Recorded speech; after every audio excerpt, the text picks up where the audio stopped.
Hello guys, and welcome to this video where I'm going to be showing you how to create a movie effect for your image on Higgsfield AI. And in case you're wondering, Higgsfield AI is an AI platform that allows you to create amazing visual effects on both image and videos, all with the push of a button. So all you have to do now is to create a movie effect is to log into your account, scroll to Higgsfield, so click on it and then scroll down, choose the movie section here. You will be brought to a page similar to what I have displayed on my screen. So we can see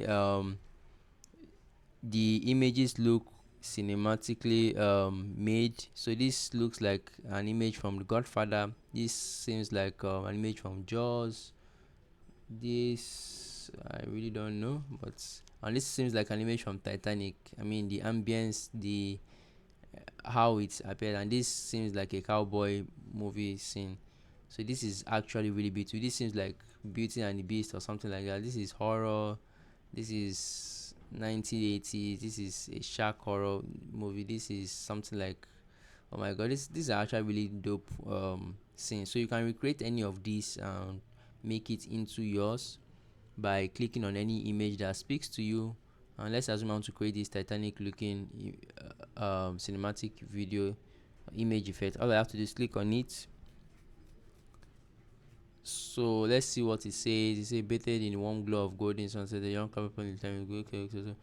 So obviously this is Titanic's because of everything, even the appearance. So just all you have to do is click on recreate, and to take you to a page where you can actually recreate this and make it your own. You can also add your character here. You can create an AI character and make it into yours. So you can also select the aspect ratio here, choose the aspect ratio that speaks to you or the one that will be most suited for your project, change it here, and then make change the quality from high to low in this area. A high to basic. There are actually two formats: the high one, which uses about 2 credits for generation, and the basic that will use a single credit for generation. So once your image has been made, you can actually animate it by adding a video or speech, or adding or editing it in your canvas, then proceeding to download your effects or your new image. So that's it guys. Let me know what you guys think about this video, and if you have any question, let me know in the comment section. Also, please subscribe to the channel as we're actively trying to grow the channel. Thank you very much, and do have a great day guys.